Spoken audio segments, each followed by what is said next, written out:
Yamuna Tera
कीर्तन की ओम अज्ञानतिमिरान्धस्य ज्ञानाञ्जनशलाकया चक्षुरुन्मिलितं येन तस्मै श्रीगुरवे नमः। श्रीचैतन्यमनोभीष्टं स्थापितं येन भूतले स्वयं रूपः कदा मह्यं ददाति स्वपदान्तिकम्। वन्देऽहं श्रीगुरोः श्रीयुतापदकमलम् श्रीगुरोन् वैष्णवांश्च श्रीरूपं साग्रजातां सहगणा रघुनाथान्वितं तं सजीवम् साद्वैतं सावधूतं परिजनासहितं कृष्णचैतन्यदेवं श्रीराधाकृष्णपादान् सहगणा ललिता श्रीविशाखान्वितांश्च। हे कृष्ण करुणा सिन्धु दीनबन्धु जगत्पते गोपेश गोपिका कान्त राधा कान्त नमोऽस्तुते। तप्त काञ्चन गौराङ्गी राधे वृन्दावनेश्वरी वृषभानुसुते देवी प्रणमामि हरिप्रिये। नमो विष्णुपादाय कृष्णप्रेष्ठाय भूतले श्रीमते भक्तिवेदान्त स्वामिनिति नामिने। नमस्ते सारस्वते देवी गौरवाणी प्रचारिणि निर्विशेष शून्यवादी पाश्चात्यदेशतारिणि। नमो महावदन्याय कृष्ण प्रेम प्रदायते कृष्णाय कृष्ण चैतन्य नामिने गौरत्रिषे नमः। जय श्री कृष्ण चैतन्य प्रभु नित्यानंद श्री अद्वैत गदाधर श्रीवासादि गौर भक्तवृंद। हरे कृष्णा कृष्णा कृष्णा हरे हरे हरे राम राम राम हरे हरे।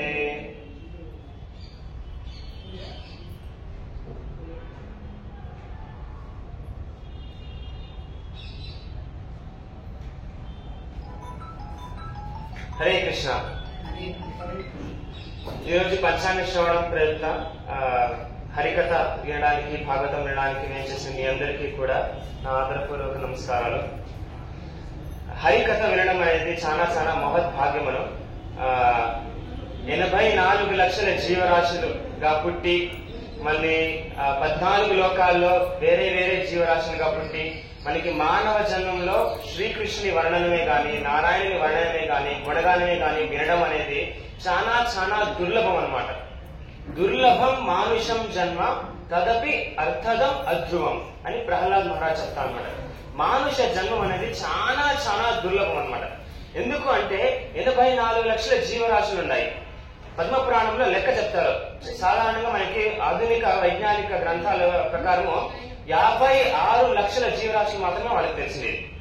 కానీ వేదాలలో 84 లక్షల జీవరాశుల గురించి చెప్పారనమాట.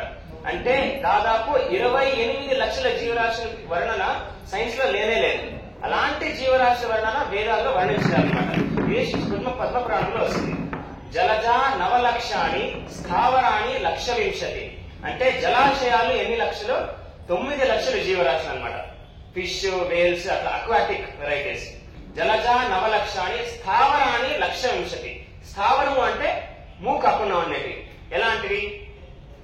ప్లాంట్సే గాని పర్వతాలే గాని, పర్వతాలు కూడా జీవరాశులకు కన్సిడర్ చేస్తారు. ట్రీసే గాని వీటినన్నింటిని కూడా జీవరాశులకు కన్సిడర్ చేస్తారు. అది ఎన్ని రకాలు? జలజా 9 లక్షాని స్థావరాణి 1,20,000. అంటే 20 లక్షల జీవరాశులు, ప్లాంట్ స్పీషీస్ అన్నమాట. జలజా 9 లక్షాని స్థావరాణి 1,20,000. క్రిమయో రుద్ర సంఖ్య.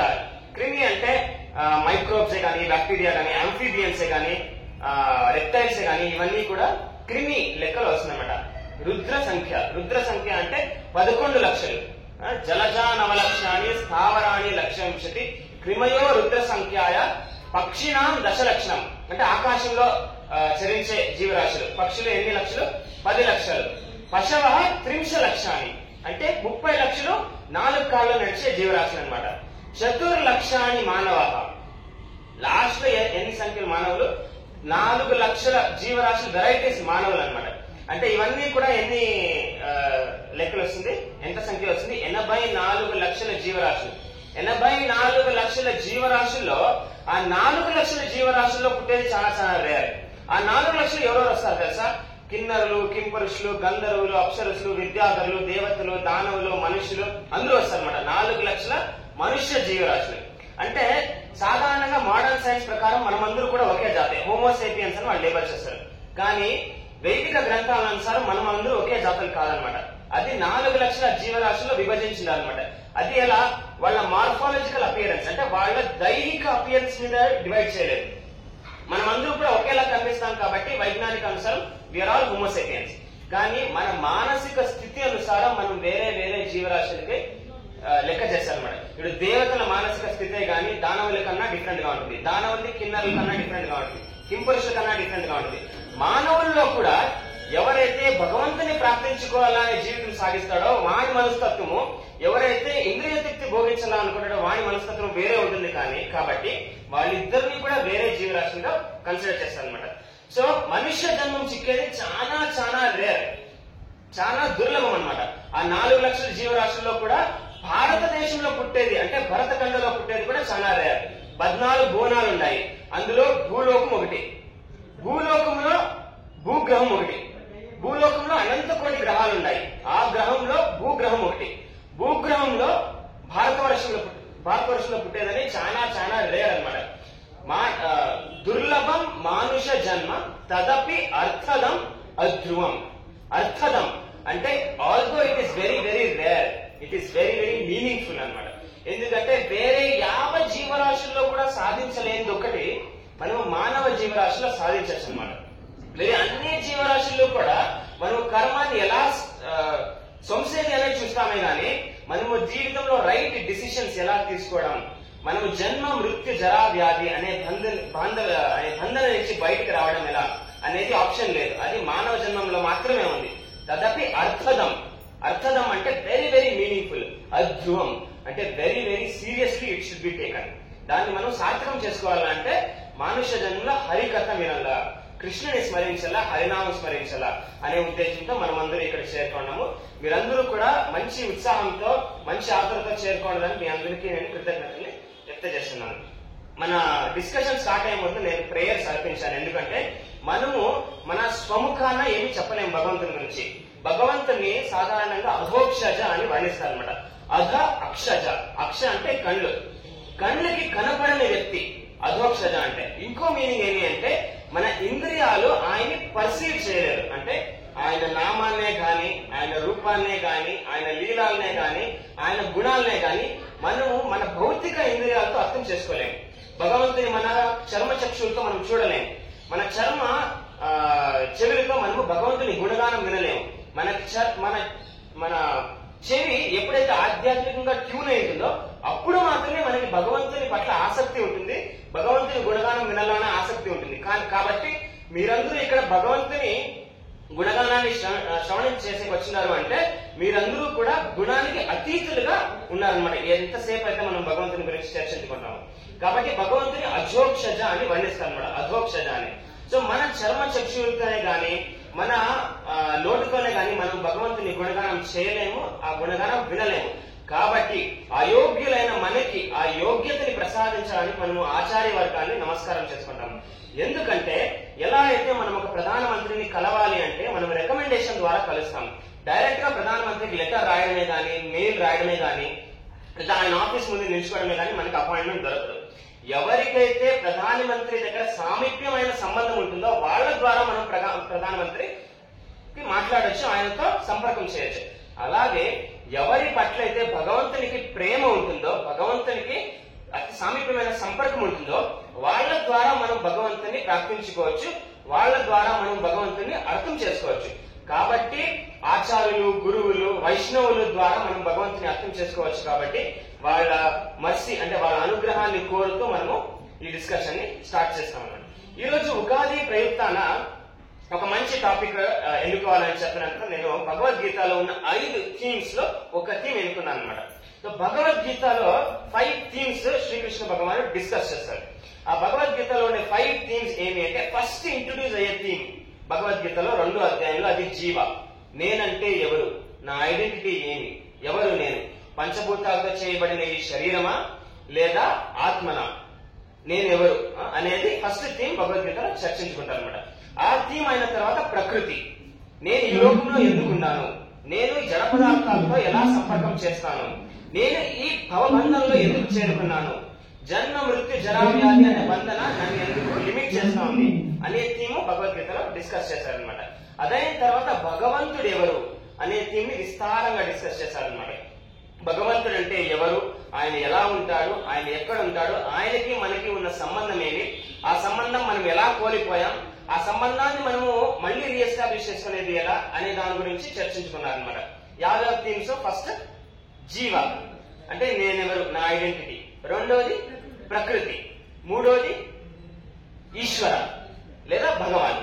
జీవ, ప్రకృతి, ఈశ్వర.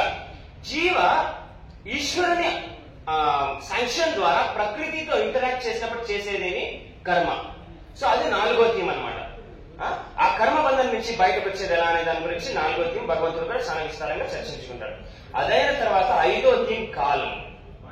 సో ఈ కాల ప్రభావం వల్ల అనంత కోటి కాలము, అనంత జీవరాశి సనాతన కాలం నుంచి భవబంధంలో చిక్కుకుపోయారనమాట. సో ఆ కాలం అనే టాపిక్ మీద మనం ఈరోజు చర్చించుకుంటాం. భగవద్గీతలో ఉన్న ఒక శ్లోకం నేను చెప్తాను, దాన్ని అందరూ రిపీట్ చేయండి.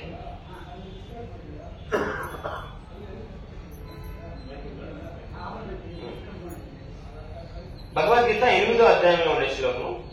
సహస్రయుగ పర్యంతం అహర్యద్ బ్రహ్మణో విదుః రాత్రిం యుగ సహస్రాణం దేహోరాత్రవిదో జనాః. దాని భాష్యం చదువుతాను ఇంగ్లీష్ లో. By human calculation, 1,000 ages taken together form the duration of Brahma's one day, and such also is the duration of his night. So ఈ శ్లోకంలో భగవంతుడు ఏం వర్ణిస్తాడు అంటే ఎలా కాల ప్రభావము ఈ బ్రహ్మాండాన్ని పూర్తి పరిపాలిస్తా ఉంది అనే దాని గురించి భగవంతుడు చెప్తాడు అనమాట. యాక్చువల్ గా బేసిక్ స్టోరీ ఏమి మనదందరిది అంటే, మనము సనాతన కాలం ముందు భగవంతునితో అతి వైభవంగా అతి ప్రేమగా ప్రవర్తిస్తూ భగవంతుని సేవ చేస్తూ వైకుంఠ లోకాల్లో ఉన్న ఆధ్యాత్మికమైన సంపూర్ణంగా సృష్టించిన జీవరాశి అనమాట. మనమందరూ కూడా యాక్చువల్ గా ముక్త జీవులు అనమాట. భగవంతుని నిరంతర సేవలో ఒకప్పుడు ఉండేవాళ్ళం అనమాట. కానీ ఆ సమయంలో ఒక్కసారి మనకి కొంచెం అసూయ పుట్టింది. ఎలాంటి అసూయ పుట్టింది అంటే మనకి భగవంతుని పట్ల భగవంతుడు అతి ఆనందకరంగా జీవనాన్ని సాగిస్తూ ఉన్నాడు. ఆయనకి సేవ చేసే ద్వారా మనము కూడా ఆనందంగా జీవితాన్ని సాగిస్తున్నాం. ఎలా ఉద్దేశం అంటే, ఇప్పుడు ఇంటి యజమాని ఎవరు? పురుషుడు కదా. ఆయన చెప్పినట్టు జనరల్ గా ఇంట్లో కార్యాలన్నీ జరుగుతాయి, మేనేజ్మెంట్ అంతా జరుగుతుంది. కానీ ఆయనకి సహకరిస్తూ ఎవరు ఉంటారు? స్త్రీ ఉంటుంది. స్త్రీ స్వతంత్ర జీవన జీవించాలి అంటే ఆమె సంతోషంగా ఉంటుందా? ఉండదు. కాబట్టి జీవరాశుడు కూడా ఎప్పుడైతే స్వతంత్ర జీవనాన్ని సాగించాలని అనుకుంటాడో భగవంతుడి నుంచి, అప్పుడు జీవరాశి కష్టాల్లో పడతారనమాట. భగవంతుడు ఏం చేస్తాడు అంటే జీవరాశికి simple, he wants to teach a lesson. ఇప్పుడు చాలా నాటీ బాయ్ ఒకడుండి తండ్రి గారు కార్ డ్రైవ్ చేస్తా అంటే నేను కార్ డ్రైవ్ చేయాలని హఠం చేసినప్పుడు తండ్రి ఏం చేస్తాడు? తండ్రి అదే కార్ ఇవ్వగలుగుతారా కొడుకు? ఎందుకు ఇవ్వలేడు? డేంజర్. కొట్టి సైలెంట్ గా ఉండమనే కైతుందా పిల్లోడి? అట్లా కూడా అయ్యలేదు. సో భగవంతుని పరిస్థితి కూడా ఇలాంటిదే అనమాట. He is also a very loving father who knows what is good for us and what is bad for us. So కాబట్టి ఆయన మనల్ని కొట్టి నేర్పించే ప్రయత్నం చేయడు. ఆయన మనకి ఎక్స్పీరియన్స్ ద్వారా నేర్పిస్తాడు అనమాట. సో ఎప్పుడైతే ఆ పిల్లవాడు నేను కార్ డ్రైవ్ చేయాలని హఠం చేస్తాడో అప్పుడు తండ్రి టాయ్ కార్ ఇస్తాడు అనమాట. టాయ్ కార్ లో పిల్లోడు ఆడుకున్న తర్వాత అంతా కూడా మళ్ళీ ఇంటికి పోవాలంటే మళ్ళీ అదే టాయ్ కార్ లో పోయేకైతుందా? లేదు. తండ్రి కార్ లో కూర్చోవాలా, ఆ కార్ లో ఇంటికి పోయేకైంది. అట్లే జీవరాశి కూడా స్వతంత్రంగా భగవంతుడి నుంచి ఆనందంగా ఉండాలి అనేది అది జరగని విషయం. ఎప్పుడైతే జీవరాశి అలా కోరుకుంటాడో భగవంతుడు ఒక బొమ్మ ప్రాంతాన్ని తయారు చేశాడు అనమాట, టాయ్ వరల్డ్. ఆ టాయ్ వరల్డ్ ఈ అనంత కోటి కోటి బ్రహ్మాండాలు. ఈ అనంత కోటి బ్రహ్మాండాలు కూడా జీవరాశికి ఆడుకోనికి ఇచ్చింది. నువ్వు ఈశ్వరుడు కాదు అనే సాక్షాత్కారం వచ్చేందుకు ఇక్కడే ఆడుకుంటా ఉండు. నువ్వు సంపూర్ణమైన ఆనందాన్ని నాతోనే ప్రాప్తించుకుంటావు అనే సాక్షాత్కారం వచ్చేందుకు జన్మ మృత్యు జరా వ్యాధి అనే బంధనలోనే ఉండు అని భగవంతుడు మనకి రిఫార్మేషన్ సెంటర్ ని ఈ అనంత కోటి బ్రహ్మాండాలను ఇచ్చాడనమాట. ఎప్పుడైతే వాసుదేవం సర్వమితి సమహాత్మా సుదుర్లభ అనే సాక్షాత్కారం మనకు వస్తుందో అప్పుడు ఈ టాయ్ కార్ వదిలేసి తండ్రి ఒక్క కారులో కూర్చుంటాం అనమాట. ఈ టాయ్ వరల్డ్ ఎక్కడైతే మనమే ఈశ్వరుడు మనమే స్వామి అనే భావనాన్ని మనం వదిలేస్తామో అప్పుడు మనము వైకుంఠ లోకానికి వెళ్ళడానికి యోగ్యులైతాము. నిర్మాణ మోహ జిత సంగ దోష ఆధ్యాత్మ నిత్య వినివృత్త కామ ద్వంద్వే విముక్తే సుఖ దుఃఖ సంజ్ఞ గచ్చంతి అమూఢ పరమవ్యయం తత్. అంటే మోహము, మాయము, కామము, క్రోధము, లోభము ఇవన్నీ కూడా త్యజించి భగవంతుడే నా సంపూర్ణమైన ఆశ్రయము అని ఎవరైతే అర్థం చేసుకుంటారో వాళ్ళు ఆధ్యాత్మిక లోకాల్లోకి అంటే వైకుంఠ లోకాల్లోకి ప్రవేశిస్తారనమాట. సృష్టిలో 4 భాగాలు, ఒక్క భాగం మాత్రమే భౌతిక సృష్టి. ఆ భౌతిక సృష్టిలో అనంత కోటి బ్రహ్మాండాలు ఉన్నాయి. ప్రతి ఒక్క బ్రహ్మాండానికి అధిపతి బ్రహ్మదేవుడు ఉన్నాడనమాట. ఆ అన్ని బ్రహ్మాండాలు కూడా మహావిష్ణు యొక్క శ్వాస నుంచి అవతలకు వస్తున్నాయి. ఆయన శ్వాస పీల్చుకునేటప్పుడు ఆ బ్రహ్మాండాలంతా ఆయన శరీరంలోకి వెళ్ళిపోతాం. సో ఆ బ్రహ్మాండం నుంచి బయటపడాలి అంటే మనము సత్వ రజో తమో గుణానికి కాలానికి అతీతులుగా మారాలి. అతీతులుగా మారాలి అంటే మనం కామ క్రోధ లోభ మోహ మద మాత్సర్యాన్ని త్యజించాలి. ఈ 5ని త్యజించాలి అంటే సింప్లెస్ట్ వే భగవంతుని ఆశ్రయించుకోవడం. ఎలా కారాగృహంలో బంధించిన ఒక బందీకి విముక్తి కలగాలి అంటే ఆయన ఏం చేయాలి? గోడ కొట్టి స్వరంగ మార్గంలో నుంచి వచ్చే ప్రయత్నించే కాయలేదు.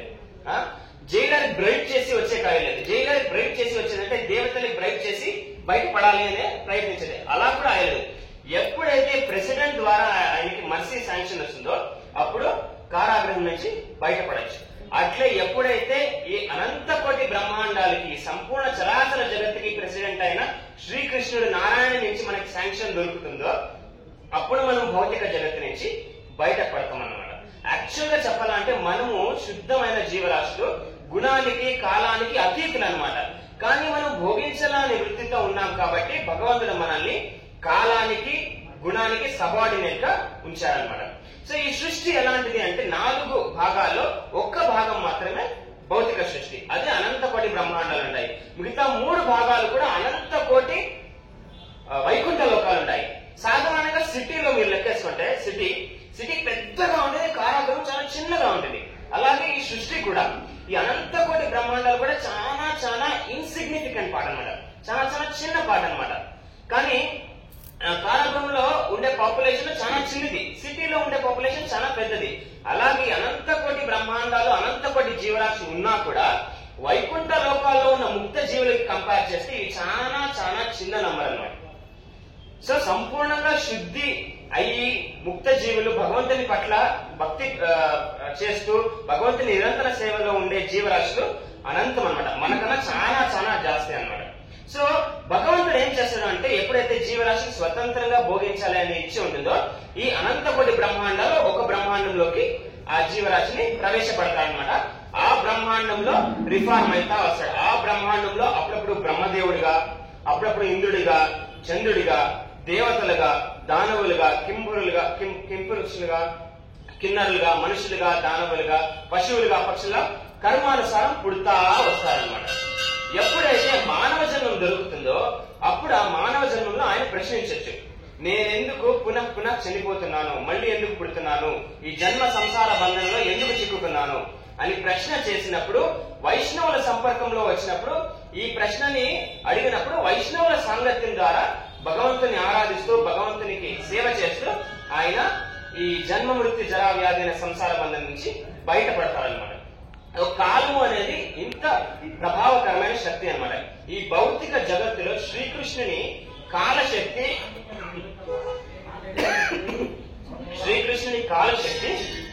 రుద్రునిగా ప్రకటిస్తున్నమాట.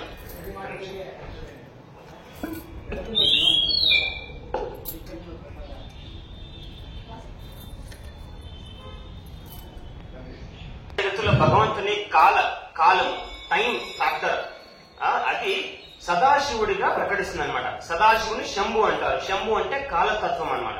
విష్ణు తత్వం ఎలాగో అలాగా శంభు తత్వం అనేది ఒక తత్వం ఉంది. దాని తర్వాత శక్తి తత్వము, జీవతత్వము.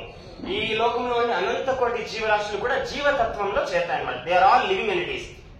మనమే గాని, పశువులే గాని, పక్షులే గాని, ఇంద్ర చంద్ర వరుణ వాయువులు అంటే దేవతలే గాని, సాక్షాత్ ఈ బ్రహ్మాండానికి అధిపతి అయిన బ్రహ్మదేవుడు కూడా ఒక జీవరాశి. మనం అందరూ కూడా ఏ కేటగిరీలో వస్తాం? జీవతత్వ కేటగిరీలో వస్తాం. కానీ ఈశ్వరుడు జీవుడు కాదు. ఈశ్వరుడు అంటే శంకరుడు, సదాశివుడు. ఆయన జీవుడు కాదు, ఆయన కాలము. ఆయన ప్రభావం వల్ల అనంత కోటి బ్రహ్మాండాల్లో లయ అనేది జరుగుతుంది అనమాట. సో లయ శక్తి, శ్రీకృష్ణుని లయ శక్తి ఈశ్వరుని ద్వారా, శంకరుని ద్వారా ఈ లోకంలో ప్రకటిస్తుంది అనమాట. సో భగవంతుని టైం లైన్ ఎలాంటిది అంటే మనం ఇప్పుడు చర్చించుకున్నాము. మహావిష్ణు యొక్క శ్వాసలో అనంత కోటి బ్రహ్మాండాలు బయటకు వస్తాయి. ఆయన శ్వాస పీల్చుకున్నప్పుడు ఆ అనంత కోటి బ్రహ్మాండాలు క్షయం అవుతాయి. ఆ అనంత కోటి బ్రహ్మాండాల్లో ఉండే జీవరాశులు అందరూ కూడా ఆయన శరీరంలోకి వెళ్తుంది. ఆ బ్రహ్మదేవులు అందరూ కూడా ఆ శరీరంలోకి వెళ్తారు అనమాట. ఆ ఒక్క శ్వాస బ్రహ్మదేవునికి 100 ఏళ్ళు. మహావిష్ణు ఒక్క శ్వాస బ్రహ్మదేవునికి 100 ఏళ్ళు. మనము జనరల్ గా సైన్స్ లో వింటాం కదా, ఐన్స్టైన్స్ థియరీ ఆఫ్ రిలేటివిటీ అని. చేరమవుతున్నాను. సో మనము ఐన్స్టైన్స్ థియరీ ఆఫ్ రిలేటివిటీ అనే దాన్ని చర్చించుకుంటాం. మీరు సైన్స్ ఫిక్షన్ మూవీస్ చూసింటే ఇంటర్స్టెల్లార్ అట్లా వాళ్ళు 1 ప్లానెట్ లో జస్ట్ ఫ్యూ మినిట్స్ స్పెండ్ చేసి అంటే అర్త్ లో 7 years 10 years అలా గడిచిపోయి ఉంటుంది. అది ఈ రిలేటివిటీ ఫ్యాక్టర్ అనమాట. సో మహావిష్ణువుకి 1 సెకండ్ నిమిష కాలము బ్రహ్మదేవునికి 100 ఏళ్ళు అనమాట. ఆ బ్రహ్మదేవునికి 100 ఏళ్ళు ఎలాంటిది అంటే, బ్రహ్మదేవునికి ఒక దినములో 14 మన్వంతరాలు ఉంటాయి. మనకి సాధారణంగా మనం కాలాన్ని యుగము లెక్కేస్తాం. ఒక యుగము అంటే అది 4,32,000 ఏండ్లు ఇంటూ 10 times. సో కలియుగము 4,32,000 ఏండ్లు. కలియుగానికి 2 అంతులు ద్వాపర యుగము, కలియుగానికి 3 అంతులు త్రేతాయుగము, కలియుగానికి 4 అంతులు సత్యయుగం అనమాట. 4, 3, 2, 1 అది 10. సో కలియుగానికి 10 అంతులు ఏమైతే ఉంటుందో అది ఒక చతుర్యుగము లేదా మహాయుగంగా క్యాలిక్యులేట్ చేస్తాం. ఆ మహాయుగాన్ని 1000 times మల్టిప్లై చేస్తే అది సహస్రయుగ పర్యంతం. 1000 into 43,20,000 years అంటే 4,32,00,000 years ఏమైతే ఉందో అది బ్రహ్మదేవునికి ఒక దినం అనమాట. అట్లే బ్రహ్మదేవునికి ఒక రాత్రి. మళ్ళీ 4,32,00,000 years అది 4,032,000,000 years. సో ఇది బ్రహ్మదేవునికి ఒక రాత్రి అనమాట. అట్లా 8.64 billion years అంటే 864 కోట్ల ఏళ్లు భగవంతునికి ఒక రాత్రి ప్లస్ దినము 24 hours. భగవంతునికి కాదు, ఎవరికి? బ్రహ్మదేవునికి. అది బ్రహ్మదేవునికి ఒక సంపూర్ణమైన దినం అనమాట. అట్లా బ్రహ్మదేవునికి నెలకి 30 రోజులు ఉంటాయి, ఏడాదికి 12 నెలలు ఉంటాయి. అలాగే బ్రహ్మదేవుడు ఎన్నాళ్ళు బ్రతుకుతాడు? 100 ఏళ్ళు బ్రతుకుతాడు. ఆ 100 ఏళ్ళు అంతా కూడా మహావిష్ణువుకి ఎంత సమానము? శ్వాస పీల్చుకొని విడిచేంత సమానం అనమాట. సో భూలోకంలో ఒక ఏడాది గడిస్తే అది భూవర్లోకంలో అంటే దేవతలు ఉండే కాలంకి వాళ్ళకి ఒక దినం గడుస్తుంది అనమాట. మనకు ఉత్తరాయణం అనే కాలం వాళ్ళకి దినము, మనకి దక్షిణాయనం అనే కాలం వాళ్ళకి రాత్రి. అట్లా బ్రహ్మదేవుడికి అట్లా ఈ లోకంలో ఎప్పుడైతే 4,32,000 ఏండ్లు గడుస్తుందో అది ఒక యుగము గడిచినట్ల, కలియుగము. అట్లా సంపూర్ణంగా చతుర్యుగము 10 times into కలియుగ. సో బ్రహ్మదేవుని లైఫ్ స్పాన్ ఎంత? 311,42,000,000,000 years. ఇది బ్రహ్మదేవుని లైఫ్ స్పాన్ అనమాట. ఇది బ్రహ్మదేవుని లైఫ్ స్పాన్. ఒక కథ ఉంది. ఒక ఋషి ఉండేవాడు, ఆయన పేరు లోమహర్షణ. ఆయనకి వయస్సు ఎంతుండే అంటే ఆయన లైఫ్ స్పాన్ ఎంతుండే అంటే బ్రహ్మదేవునికి ఒక్కో దినానికి ఆయనకి దేహంలో ఒక్కో ఎంట్రిక పడుతుంది అనమాట. బ్రహ్మదేవుడు ఒక దినానికి అంటే 864 కోట్ల ఏళ్లకు ఒకసారి ఆయన శరీరం నుంచి ఒక వెంట్రుక పడుతుంది అనమాట. ఆయన శరీరం అంతా వెంట్రుకలే. ఎప్పుడైతే ఆయన శరీరంలో సంపూర్ణంగా వెంట్రుకలు పడిపోతాయో ఆయన ఆయుష్ అప్పుడు క్షీణించిపోతుంది అనమాట. అంటే ఆయన ఆయుష్ బ్రహ్మదేవుని కన్నా ఎక్కువ. అలాంటి ఒక ఆయన సరస్వతి నది తీరాన తపస్సు చేస్తూ ఉంటే వాళ్ళ శిష్యులు ఎండాకాలము గురువులు వాళ్ళకి ఇల్లు అనేదే లేదు, వాళ్ళ కోసం ఇల్లు కడతాము అని ఒక హట్ కడతా ఉంటే ఆయన వాళ్ళని చూసి లైఫ్ ఎంత షార్ట్, మీరు ఆ లైఫ్ ని ఎందుకు వేస్ట్ చేస్తారంటారు ఇల్లు కట్టి, భగవంతుని నామస్మరణ చేయండి అని ఆయన అంటాడు. ఎవరు? లోమహర్షణ అని. ఆయన ఆయుష్లో మనము అంకెల్లో కూడా లెక్క పెట్టలేమన్నమాట. సో చాణక్య పండిత్ చెప్తాడు, ఆయుష్య క్షణ ఏకోపి న లభ్యతే స్వర్ణ కోటికి. ఆయుష్య క్షణ ఏకోపి. ఏప్రిల్ 1, 2024 గడిచిపోయి 8 రోజులు అయిపోయింది కదా. ఇప్పుడు మనం ఎన్ని కోట్ల బంగారు నాణ్యాలు ఇచ్చినా కూడా ఆ దినంలో ఒక్క క్షణం కూడా వెనుకలకు రాదు. కాబట్టి మనము మన టైం ని ఎలా స్పెండ్ చేస్తాము అనేది చాలా చాలా కేర్ఫుల్ గా స్పెండ్ చేయాలి. ఇది నేను చెప్తాను, బట్ ప్రాక్టికల్ గా అయితే నేను చాలా ఇంట్రోస్పెక్ట్ చేసి నా లైఫ్ డిజైన్ చేసుకోవాలి. ఎందుకంటే with every losing second we are coming closer to death. Srimad భాగవతంలో ఒక శ్లోకం ఉంది, ఆయుర్ హరతి వైపుంసాం. ఆయుష్ని ఒక పురుషుని దగ్గర నుంచి హరించబడుతుంది. ఎప్పుడు? ఆయుర్ హరతి వైపుంసాం ఉద్యన్నస్తౌ చయన్నసౌ. అంటే సూర్యుడు ప్రతి పుట్టుకతో ప్రతి అస్తమించినప్పుడు ఆయుష్ తగ్గిపోతా ఉంది అందరికి, కానీ ఒక్కడికి మాత్రం తగ్గుతా ఉండదు. ఎవరది? అది ఎవరు అంటే ఆయుర్ హరతి వైపుంసాం ఉద్యన్నస్తౌ చయన్నసౌ తస్యార్థ హి కథితార్థ ఉత్తమ శ్లోక వార్తయ. ఎవరైతే ప్రతిరోజు కృష్ణుని గుణగానం వింటారో వాళ్ళకి విడిచిపెట్టేసి ప్రతి గడిచే రోజుకి మనము మృత్యుకి సమీపంగా వస్తున్నాము అని శాస్త్రం చెప్తుందన్నమాట. యాక్చువల్ గా మనం అది అనుకోవచ్చు, ఇప్పుడు వైష్ణవులే గాని ఎవరైతే కృష్ణుని నామస్మరణ చేస్తారో, ఎవరైతే కృష్ణుని గుణగానం వింటారో వాళ్ళకి మృత్యు అనేది లేదా? మనం చాలా మంది సంతుల గురించి విన్నాం. శ్రీపాద రామానుజాచార్యులు, మధ్వాచార్యులు, శంకరాచార్యులు, వీళ్ళందరూ పరమ వైష్ణవులు. వాళ్ళకి మృత్యు అనేదే లేదా? వాళ్ళు చనిపోలేదా? ఏమంటారు? మీ ఒపీనియన్ ఏమి? వాళ్ళు ఉన్నారనే నమ్ముతాము. ఓకే, స్పేస్ లో కొన్ని లేయర్స్ ఉంటాయి కదా, ఆ లేయర్స్ లోపల నుంచి వాళ్ళు చూస్తూ ఉంటారని ఒక నమ్మకం. ఓకే, యాక్చువల్ గా అయితే మనం కూడా శాశ్వతమైన జీవరాశులే కదా. మమైవాంశో జీవలోకే జీవభూత సనాతన మనఃషష్టానింద్రియాన్ని ప్రకృతి స్థానికర్షతి. ఇప్పుడు నాకు మృత్యు అనేది ఉందా? నాకు కూడా మృత్యు అనేది లేదు, మీకీ లేదు. ఎందుకంటే నైనం చిందంతి శస్త్రాన్ని నైనం దహతి పావక నచైనం క్లేదే అని తప్ప నశోషతి మారత. మనము ఆత్మని తెలుసుకున్నప్పుడు మనకి మృత్యు లేదు. అప్పుడు వైష్ణవులకి ఇతర జీవరాశులకి వ్యత్యాసం ఏమి అంటే మీరు చూసిండొచ్చు, ఎప్పుడైతే పిల్లి ఎలుకని పట్టుకుంటుందో ఆ ఎలుకకి అదే ముఖము మృత్యు అన్నమాట. అదే పిల్లి తన పిల్లని ఎప్పుడైతే పట్టుకుంటుందో అదే ముఖంలో అది సేఫెస్ట్ ప్లేస్ అన్నమాట. సో మృత్యువు సాధారణంగా లోకాలకి ఆ పిల్లి ఎలుకని పట్టుకున్నట్లు వస్తుంది అనమాట. ఆ ఎలుకకి అది మృత్యు, కానీ ఆ పిల్లకి అది safest position.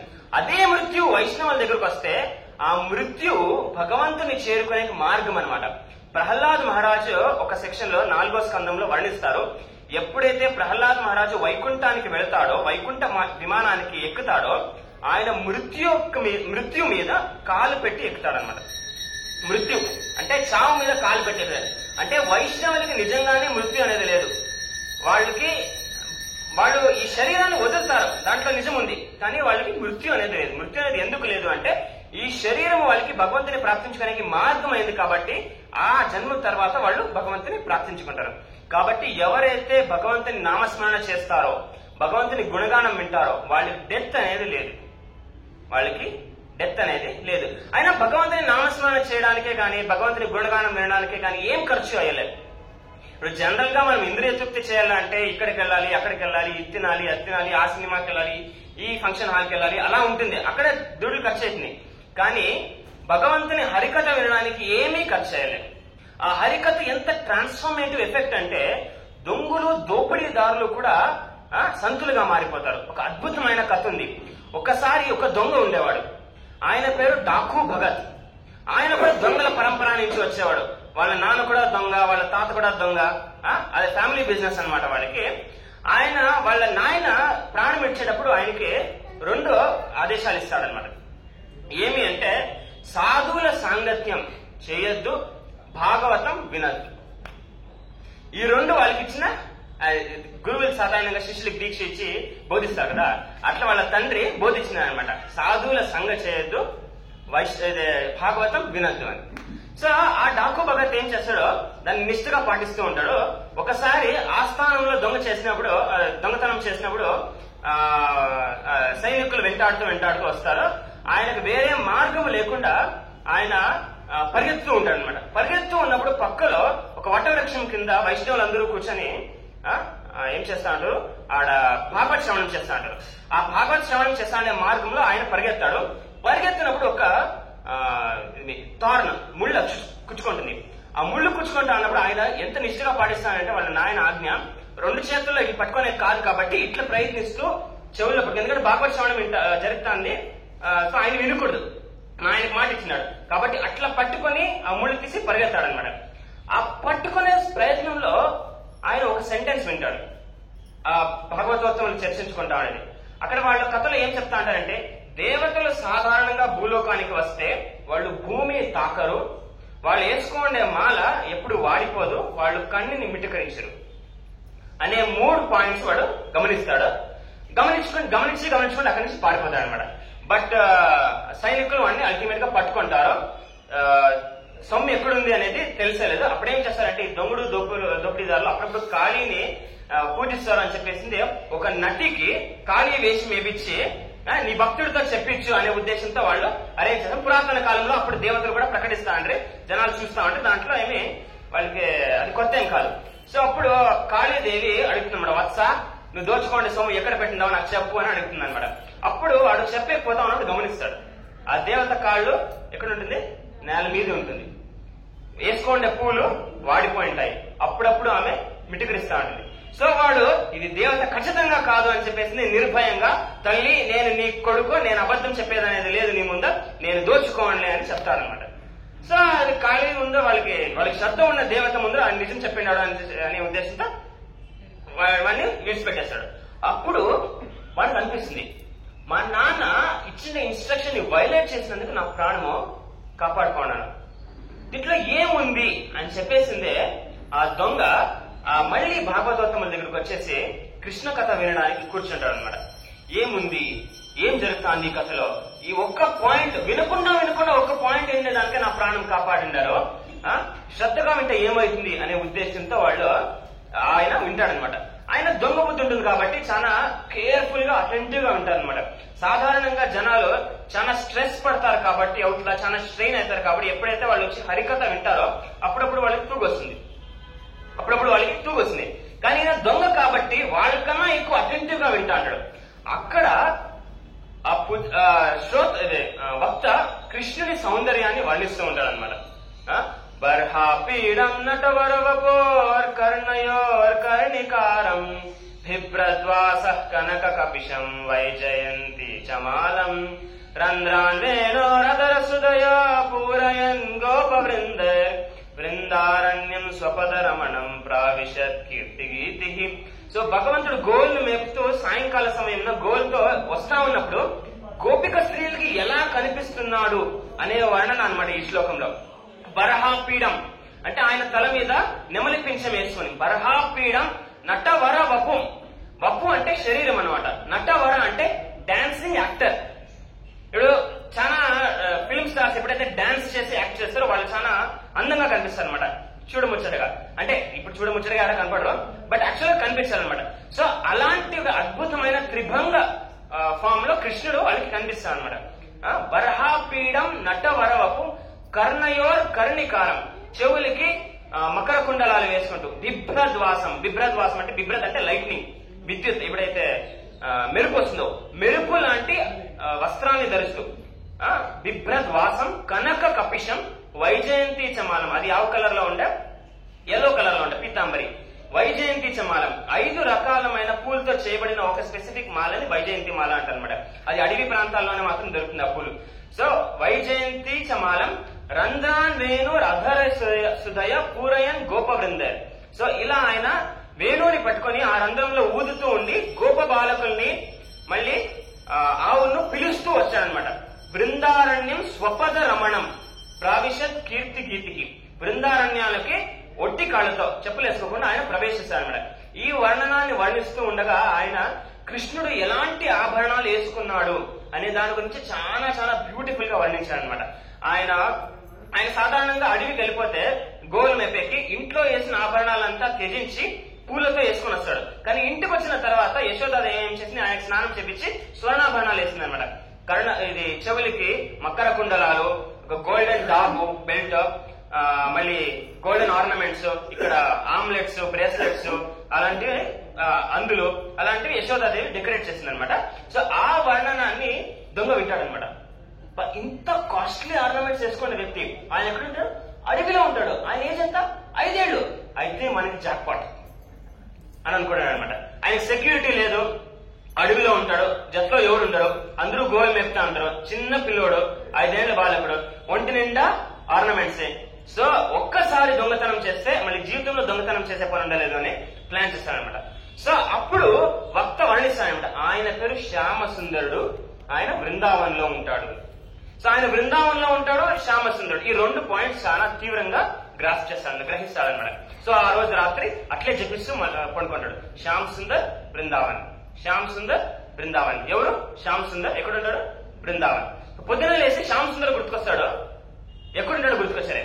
So early morning 4 గంటలకు ఆ వక్త ఇంటికి పోయి డోర్ కొడుతూ, ఎక్కడ ఆ బాలకుడు ఎక్కడ ఉంటాడు? ఇక్కడ ఏ బాలకుడు అంటే నువ్వు నిన్న చెప్పిన బాలకుడు. ఎప్పుడు చెప్పానంటే భాగవతం క్లాస్ లో. ఆయన పేరు ఏమంటే శ్యామ్ సుందర్. ఎక్కడ ఉంటాడు? బృందావన్. చలో అదే రాత్రి బృందావన్కి వెళ్ళిపోతాడు అనమాట. అప్పుడే పొద్దున్నే ఆ వక్తని డీటెయిల్స్ విన్న తర్వాత. సో వెళుతూ వెళుతూ భగవంతుని ఆ స్వరూపాన్ని మెడిటేట్ చేస్తూ వెళ్తాడనమాట బృందావనానికి. శ్యామ్ సుందర్ బృందావన్. ఆయన ఆభరణాలు ఎలా ఉంటుంది, ఆయన కళ్ళు ఎలా ఉంటాయి, ఆయన పెదాలు ఎలా ఉంటుంది, ఆయన ఐబ్రోస్ ఎలా ఉంటాయి, భగవంతుని అంగము కూడా మెడిటేట్ చేస్తే మనము కామ క్రోధ లోభ మోహ మద మాత్సర్యాల నుంచి సంపూర్ణంగా అతీతులైతాం అనమాట. భగవంతుని నామము అన్నిటికన్నా చాలా చాలా పవర్ఫుల్.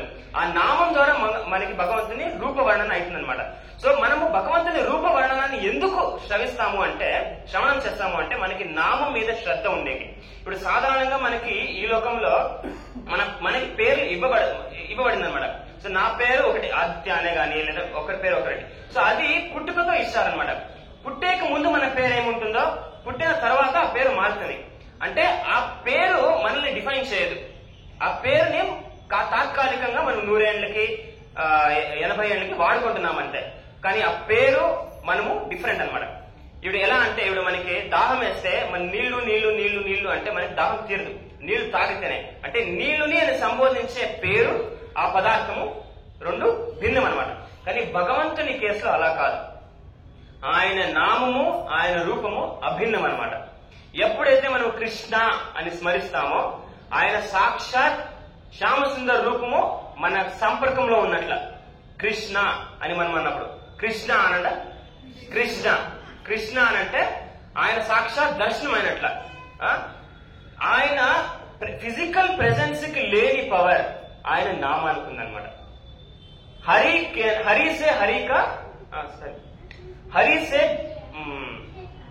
సే బడా హై హరి కా నామ్, హరి సే బడా హై హరి కా నామ్. ఎందుకంటే మనం హరినామం ద్వారా భగవంతుని నామ రూప గుణ లీలాన్ని మనం తెలుసుకోవచ్చు. ఇప్పుడు ఎవరి గురించి అయినా మనం తెలుసుకోవాలంటే ఫస్ట్ వాళ్ళ నామధేయం తెలుసుకుంటాం. కాబట్టి భగవంతుని గురించి తెలుసుకోవాలంటే భగవంతుని నామస్మరణ ద్వారా ఆయన రూపము, లీలలు, వర్ణన అంతా కూడా మనకి సమయం అనుసారం రివీల్ అవుతుంది అనమాట. సో భగవంతుని మెడిటేట్ చేస్తూ సంపూర్ణంగా శ్యామ సుందర్ బృందావన్ అని బృందావనంలో పెడతాడనమాట. అక్కడ ఆయన ఎంతలా భగవంతుని మీద తీవ్రంగా మెడిటేట్ చేశాడు అంటే ఆ 5 ఏళ్ల బాలకుడు ఆయనకి కనిపించాడు. కృష్ణుడు ఆయన కనిపించాడు అనమాట. కృష్ణుడు కనిపిస్తేనే ఆయన చాలా చాలా సంతోషిస్తాడు, కళ్ళ నుంచి నీళ్లు వస్తుంది. ఎంతలా మెడిటేట్ చేస్తే మాత్రమే ఆ కృష్ణుని అప్రకట లీల ఆయన ప్రకటమైంది. ఆయన ఎంత తీవ్రంగా మెడిటేట్ చేస్తే మాత్రం. సాధారణంగా మనం అనుకుంటాం మనం భక్తి చేయలేము, మనకి భౌతిక ఇచ్చలు చాలా ఉన్నాయి, భావబంధంలో వెరుక్కున్నాము, మన సంసార జీవనం జాస్తి అయిపోయింది, భక్తి చేయలేము అని. అదేమీ కాదు. భక్తి చేసేకి కావాల్సినది ఒక్కటే, తీవ్రత. అకామో సర్వకామో వా మోక్షకామో ఉదారతి తీవ్రేణ భక్తి యోగేన యజేత పురుష ఫలం. ఇప్పుడు ధ్రువుడికి కోరికలు అనేది ఉండలేదా? ధ్రువుడికి అందరికన్నా పెద్ద కోరిక ఉండదు. ఇప్పుడు ఒక సాధారణంగా ఉన్న మనకి అందరికి లైఫ్ గ్రేటెస్ట్ అంబిషన్ అంటే ఏముండొచ్చు? ఉదాహరణ చెప్పండి. ఎగ్జాంపుల్ కాదు, the greatest position that one can achieve in this world. ఒక రాజు, ఒక చక్రవర్తినో, ఒక ప్రెసిడెంట్, ప్రైమ్ మినిస్టర్ గా ఉండేదో, అది we consider that as the most ambitious position అనమాట. The greatest position. ఈ రాష్ట్రానికి సీఎం కావాలని కొందరు కోరుతారు, ఆ దేశానికి ప్రెసిడెంట్ కావాలా, ప్రైమ్ మినిస్టర్ కావాలా అని కొందరు కోరుతారు. కానీ ధ్రువుని కోరిక ఏముండదు తెలుసా? మా తాత రాజ్యం కన్నా, మా ముత్తాత రాజ్యం కన్నా పెద్ద రాజ్యానికి రాజు కావాలా అని కోరుకుంటారు. వాళ్ళ నాయన ఎవరు? ఉత్తానపాదుడు. ధ్రువుని నాయన ఉత్తానపాదుడు. ఉత్తానపాదుడు ఎవరు కొడుకు? స్వయంభూమను కొడుకు. స్వయంభూమను ఎవరు? ఈ రోజు శ్వేతవరాహ కల్పలో ఉన్న 14 మన్వంతరాల్లో మొదటవ మన్వంతరానికి అధిపతి మను. ఆ మను పేరు స్వయంభూమను. ఆయన బ్రహ్మదేవుని కొడుకు. అంటే ప్రహ్లాద్ మహారాజుకి స్వయంభూమను తాత, ధ్రువ మహారాజుకి స్వయంభూమను తాత అయితే ముత్తాత ఎవరైతారు? బ్రహ్మదేవుడు అవుతాడు. బ్రహ్మదేవుని రాజ్యం ఏమి? సమస్త బ్రహ్మాండం. బ్రహ్మదేవుని రాజు సమస్త బ్రహ్మాండం అనమాట. సో ధ్రువుడికి ఏం కావాలా? బ్రహ్మాండానికి రాజు కావాలా అని కోరుకున్నా, బ్రహ్మాండానికన్నా పెద్ద రాజ్యానికి రాజు కావాలా అని కోరుకుండా. సో అలాంటి కోరిక ఎవరైనా కోరగలుగుతారా? ఫస్ట్ ఆఫ్ ఆల్ కోరలేదు. కానీ నారాయణుని చూసిన తర్వాత ధ్రువుడు ఏమంటాడు తెలుసా? కాచిన్ అంటే స్వామి నేను బ్రోకెన్ గ్లాస్ పీసెస్ కోసం ఎదుగుతామండి. అంటే బ్రహ్మదేవుని కన్నా ఉత్తమమైన స్థాయిని ధ్రువ మహారాజ్ ఏమిటి పోలిస్తాడు? Broken pieces of glass. కానీ నువ్వు నాకు డైమండ్ ఇచ్చావు. ఆ డైమండ్ ఏమి? నీ దర్శనం. సో మనకి ఎంత పెద్ద భౌతిక ఇచ్చ ఉన్నా కూడా ప్రాబ్లం లేదు. మనం చేయాల్సినది ఒక్కటే, భగవంతుని తీవ్ర భక్తి చేయాలి. అకామో. కొందరు కోరికలే ఉండలే, ముక్త జీవులు మోక్షాన్ని ప్రాప్తించుకోవాలనుకుంటే వాళ్ళకి కోరికే ఉండలే. అకామో సర్వకామోవా. కొందరికి అన్ని కోరికలు ఉంటాయి. మన భౌతిక బద్ధ జీవులు అనమాట. అన్ని కోరికలు ఉంటాయి. అకామో సర్వకామోవా మోక్షకామో ఉదారతి. ఎవరైతే జన్మ మృత్యు జరా వ్యాధి నుంచి బయటపడాలని కోరుతారో, అకామో సర్వకామోవా మోక్షకామో ఉదారతి. ఎవరైతే కోరికలు ఉంటుందో, కోరికలు లేదో, మోక్షమైన కోరిక ఎవరైతే ఉంటుందో, వీరందరిలో కూడా ఎవరైతే చాలా బ్రాడ్ మైండెడ్ పీపుల్ ఉంటారో వాళ్ళు ఆ కోరికని నెరవేర్చుకోవడానికి తీవ్రంగా నారాయణుని పట్ల భక్తి చేస్తారు అని భాగవతంలో ఉన్న ఈ శ్లోకం చెప్తుంది. సో కాబట్టి ఆయన అంత పెద్ద దొంగ, అంత పెద్ద దోపిడీదారుడు అయినా కూడా కేవలం భగవంతుని రూపాన్ని మెడిటేట్ చేస్తూ చేస్తూ చేస్తూ చేస్తూ లోభం అనేది సంపూర్ణంగా వెళ్ళిపోయిందనమాట. సో భగవంతుని అప్పుడు కామ క్రోధ లోభ మోహ మద మాత్సర్యాలు వెళ్ళిపోయినా సాధారణంగా భగవంతుని చూడలేము. ఎందుకంటే కామ క్రోధ లోభ మోహ మద మాత్సర్యాలు వెళ్ళిపోతే ఆ జీవరాశుడు శుద్ధ జీవుడు అంతే, కానీ ఆ జీవరాశుడు ముక్త జీవుడు కాదు. ఆ జీవరాశుడు జీరో యాక్సెస్ లో ఉన్నాడు. జనరల్ గా పాపం చేసే వాళ్ళు నెగిటివ్ యాక్సెస్ లో ఉంటే, ఈ అరిషట్ వర్గాన్ని జయించిన వాళ్ళు జీరో యాక్సెస్ లో ఉండరు. కానీ పాజిటివ్ యాక్సెస్ లో రావాలి అంటే వైకుంఠ లోకాలకు పోవాలంటే భగవంతుని పట్ల ప్రేమ ఉండాలి. సో ఈ దోపిడీదారుడు దొంగ ఈ అరిషడ్ వర్గాల్ని మాత్రమే జయించేదే కాకుండా భగవంతుని భక్తితో స్మరించాడు కాబట్టి, తలుచుకున్నాడు కాబట్టి, రూపం మీద ధ్యానం చేశాడు కాబట్టి భగవంతుని మీద సంపూర్ణమైన ప్రేమ పుట్టింది. సో ఆయన భగవంతుని పట్టుకొని ఆయనని ఆ ఆర్నమెంట్స్ తీయలేడు. ఎందుకంటే తీస్తే ఆ ఆర్నమెంట్స్ బ్యూటీ వెళ్ళిపోతుంది. అంటే కృష్ణుడు ఎలాంటి వ్యక్తి అంటే, కృష్ణుడు ఆర్నమెంట్స్ వేసుకుంటే కృష్ణుడు బ్యూటిఫుల్ గా కనిపించేది కాదు, ఆ ఆర్నమెంట్స్ ఆయన మీద బ్యూటిఫుల్ గా కనిపిస్తాయి అనమాట. సో ఆర్నమెంట్స్ తీస్తే కృష్ణుడు ఏడుస్తా ఉన్నాడు, నువ్వు నన్ను ఆర్నమెంట్స్ తీసేస్తే యశోదాదేవి నన్ను ఇంటికి వెళ్ళిన తర్వాత కొడుతుంది, నేను కొట్టించుకోవడం నీకు ఇష్టమా అని. అంటే భగవంతుడు అతి సామీప్యంగా సంపర్కం ప్రసాదిస్తున్నాడు అనమాట. ఎంత శుద్ధ భక్తుడైతే ఒక జీవరాశికి భగవంతుడు అలా సంపూర్ణంగా ఇవ్వగలుగుతాడు. ఎలా ఇవ్వగలుగుతాడు? ఎప్పుడైతే ఆ జీవుడు భగవంతుని పట్ల ప్రేమ ఉత్పన్నమైందో అప్పుడు భగవంతుడు సంపూర్ణంగా తనకు తాను ఇవ్వగలుగుతాడు అనమాట. కృష్ణుడు ఇదే చెప్తాడు, నమే భక్త ప్రాణశ్యతి. ఎవరైతే భక్తి మార్గంలో అడుగు ముందేస్తారో వాళ్ళకి నష్టం అనేది ఎప్పటికీ ఉండదు. ఎందుకంటే వాళ్ళ భక్తి అకౌంట్ ఈ రోజు ఓపెన్ అయింది. వాళ్ళు కాల ప్రభావం ఈ రోజు చనిపోయినా కూడా వాళ్ళు మళ్ళీ మంచి పరివారాల్లో, మంచి వైష్ణవ పరివారాల్లో, మంచి కుటుంబాల్లో పుడతారు. తద్వారా వాళ్ళు భక్తిని ముందుకు సాగిస్తారు. సో మనము భగవంతుని పట్ల భక్తి చేయడానికి ఉన్న మొదటి స్టెప్ ఏమి అంటే ఆయన యొక్క నామస్మరణం అనమాట. కేవలం నామస్మరణ చేస్తూ మనము భక్తి యొక్క సంపూర్ణ బెనిఫిట్ ని మనం ప్రాప్తించుకోగలం. అది ఎలా చేయాలి? ప్రతిరోజు కూడా ఇలా చేతులెత్తి హరే కృష్ణ కృష్ణ కృష్ణ హరే హరే హరే రామ రామ రామ హరే హరే అనే ఈ మహామంత్రాన్ని మనం 10 minutes స్పేర్ చేస్తూ ఇంట్లో పఠించాలన్నమాట. ఇప్పుడు మనకి ప్రతిరోజు 1140 నిమిషాలు ఉన్నాయి. ఆ 1140 నిమిషాల్లో జస్ట్ 10 minutes అనమాట. యాక్చువల్ గా మనం స్విఫ్ట్ గా ఛాన్స్ చేసి 7 minutes అయింది. హరే కృష్ణ కృష్ణ కృష్ణ హరే హరే హరే రామ రామ రామ హరే హరే. అందరూ నాతో చెప్పండి.